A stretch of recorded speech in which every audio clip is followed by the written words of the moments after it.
नमस्कार दोस्तों, बहुत बहुत स्वागत है आपका हमारे YouTube channel study with smartness में। आज के इस वीडियो में हम हिंदी से रिलेटेड कुछ इंपॉर्टेंट क्वेश्चंस के बारे में डिस्कस करेंगे। तो चलिए हम शुरू करते हैं। हमारा फर्स्ट क्वेश्चन है, निम्नलिखित तत्सम तद्भव में से कौन सा विकल्प अशुद्ध है? गांव गांव, गाय गौ, खेत क्षेत्र या खीर शीर। इसका राइट आंसर है गांव गांव। चूंकि यहाँ पे तत्सम तद्भव विकल्प में अशुद्धि पूछा है तो यहाँ पे गांव गांव इसका राइट आंसर होगा, क्योंकि यहाँ पे एक ही शब्द की दो बार आवृत्ति हो रही है, जबकि बाकी शब्द तत्सम और तद्भव के शब्द युग्म है। नेक्स्ट क्वेश्चन है, दीप का पर्यायवाची नहीं है? दीपक, प्रदीप, दीपा या ज्योति स्तंभ। इसका राइट आंसर है दीपा। चूंकि पर्यायवाची यानी एक से अर्थ प्रकट करने वाले शब्द होते हैं तो यहाँ दीप को दीपक, प्रदीप और ज्योति स्तंभ कहा जा सकता है, लेकिन दीपा इसे नहीं कहते। नेक्स्ट क्वेश्चन है, अधजल गगरी छलकत जाए लोकोक्ति का सही अर्थ क्या है? गगरी में छेद होना, बेकार के काम करना, व्यर्थ की बातें करना या कम ज्ञान का अधिक प्रदर्शन करना। इसका राइट आंसर है कम ज्ञान का अधिक प्रदर्शन करना। चूंकि लोकोक्ति किसी वाक्य का विशेष अर्थ प्रकट करती हैं और ये सामान्य भाषा में उपयोग की जाती हैं, तो अधजल गगरी छलकत जाए का अर्थ होता है कम ज्ञान का अधिक प्रदर्शन। इसे एक उदाहरण से समझ सकते हैं कि अजय खुद तो 8वीं क्लास पास है, लेकिन अपने गुरु के सामने बढ़ा चढ़ाकर बात कर रहा था।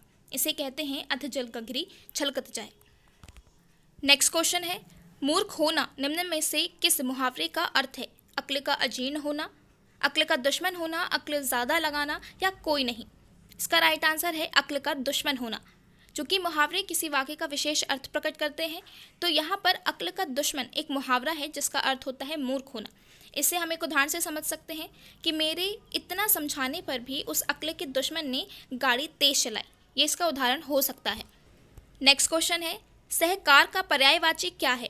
फैला, आय, साथी या सूर्य। इसका राइट आंसर है साथी। चूंकि पर्यायवाची यानी एक से अर्थ प्रकट करने वाले शब्द, तो यहाँ पे सहकार को साथी कहा जा सकता है। इसके अलावा सहयोग, सहयोगिता या सहभाग भी इसे कहते हैं। सहकार का अगर हम सामान्य अर्थ निकालें तो साथ में काम करने वाला या सहायता देने वाला, उसे सहकार कहते हैं। नेक्स्ट क्वेश्चन है, क्लिष्ट का संधि विच्छेद क्या होगा? क्लिश धन ट, क्लिस धन ता, क्लिश धन ता या क्लस धन टा। इसका राइट आंसर है क्लिश धन ता। क्लिष्ट का जब हम संधि विच्छेद करते हैं तो उसका संधि विच्छेद क्लिश धन ता के रूप में होता है। नेक्स्ट क्वेश्चन है, निम्न में से एक शब्द युग्म विपरीतार्थक है, उसे चुनिए। दिन दिवस, दरिद्र गरीब, दीन दुखी, दब्बू दबंग। इसका राइट आंसर है दब्बू दबंग। चूंकि यहाँ पे विपरीतार्थक शब्द की बात कही गई है, यानी एक दूसरे से विपरीत अर्थ प्रकट करने वाले शब्द, तो यहाँ पे दब्बू और दबंग ये विपरीतार्थक शब्द हैं। यहाँ पे दब्बू का मतलब होता है दब कर रहने वाला या जिसे डरपोक कहते हैं, जबकि दबंग का मतलब होता है जो किसी से ना डरे या किसी से ना दबे। तो यहाँ पर दब्बू और दबंग इसका राइट आंसर है। नेक्स्ट क्वेश्चन है, पा वर्ग की ध्वनियों का उच्चारण स्थान क्या है? ओष्ठ, कंठ, दंत या दंत्योष्ठ। इसका राइट आंसर है ओष्ठ। पा वर्ग के जो भी वर्ण आते हैं उन सभी का उच्चारण स्थान ओष्ठ होता है, या इसे हम द्वेष्ट भी कह सकते हैं, यानी दोनों ओठों से उच्चारित होने वाले। तो यहाँ पे जो पा वर्ग के शब्द हैं या वर्ण हैं तो वो व्यंजनों में प, फ, ब, फ और मा आते हैं, ये वर्ण आते हैं। और स्वरों की बात करें तो इसमें उ और उ वर्ण आते हैं जिनका उच्चारण स्थान ओष्ठ होता है। नेक्स्ट क्वेश्चन है, खुशबू में कौन सा उपसर्ग है? उत, खुश, खू या उक्त सभी। इसका राइट आंसर है खुश। चूंकि उपसर्ग वे शब्दांश होते हैं जो किसी शब्द के आगे लगकर नए शब्द बनाए, तो यहाँ पे खुश एक उपसर्ग है जिससे खुशबू शब्द बना है। खुश का और अदर एग्जाम्पल लें तो खुशहाल या खुशनसीब, ये भी इसके उदाहरण हो सकते हैं। नेक्स्ट क्वेश्चन है, आमरण आवरण शब्द युग्म का सही अर्थ भेद क्या है? मृत्यु अमरता, मरने तक पर्दा, मरना आवरण, पर्दा लज्जा। इसका राइट आंसर है मरने तक पर्दा। याद रखिएगा, आमरण का मतलब होता है मरने तक या मरते समय तक, मृत्यु इसका अर्थ नहीं होता। और आवरण का मतलब होता है पर्दा या ढका हुआ।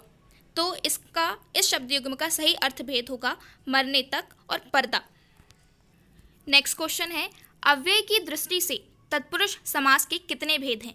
6, 3, 2 या कोई नहीं। इसका राइट आंसर है 2। यहाँ पर अव्यय की दृष्टि से तत्पुरुष समास पूछा है तो यहाँ पे अव्यय की दृष्टि से दो तत्पुरुष समास के भेद होते हैं, एक व्याधिकरण, एक समानाधिकरण, जबकि कारक के चिन्हों के आधार पर 6 भेद होते हैं, कर्म, करण, संप्रदान, अपादान, संबंध और अधिकरण। नेक्स्ट क्वेश्चन है, उर्मिलेश किस संधि का उदाहरण है? व्यंजन संधि, स्वर संधि, विसर्ग संधि या स्वर व्यंजन संधि? इसका राइट आंसर है स्वर संधि। चूंकि यहाँ पे उर्मिलेश है, जब हम इसका संधि विच्छेद करेंगे तो वो उर्मिला धन ईश के रूप में इसका संधि विच्छेद होगा, जो कि स्वर संधि का उदाहरण है। नेक्स्ट क्वेश्चन है, जिस संज्ञा में किसी भाव, दशा, धर्म या गुण का बोध होता है उसे क्या कहते हैं? भाववाचक संज्ञा, द्रव्यवाचक संज्ञा, समुदायवाचक संज्ञा या जातिवाचक संज्ञा? इसका राइट आंसर है भाववाचक संज्ञा। भाववाचक संज्ञा यानी जो शब्द किसी चीज़ या पदार्थ की अवस्था, उसकी दशा या उसके भाव का बोध कराती हैं, वे भाववाचक संज्ञा होती हैं। उदाहरण के लिए बचपन, भूख, सुंदरता, ये सभी भाववाचक संज्ञा का उदाहरण हैं, जो किसी व्यक्ति या वस्तु का गुण या दशा बताते हैं। नेक्स्ट क्वेश्चन है, इहलोक का विलोम क्या होता है? स्वर्गलोक, परलोक, भूलोक या मृत्युलोक? इसका राइट आंसर है परलोक। चूंकि विलोम यानी एक दूसरे के विपरीत अर्थ प्रकट करने वाले शब्द होते हैं, तो इहलोक का मतलब होता है इसी लोक में, जबकि परलोक यानी परे यानी दूसरे लोक में, तो इहलोक का विलोम होगा परलोक। नेक्स्ट क्वेश्चन है, इच्छुक में कौन सा प्रत्यय है? इक, इत, उक या अक? इसका राइट आंसर है उक।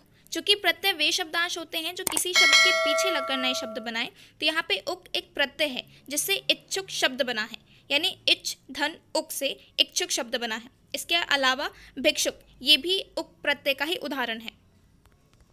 ये आज के हमारे इंपॉर्टेंट क्वेश्चंस थे। Thanks for watching study with smartness. Please like, share and subscribe.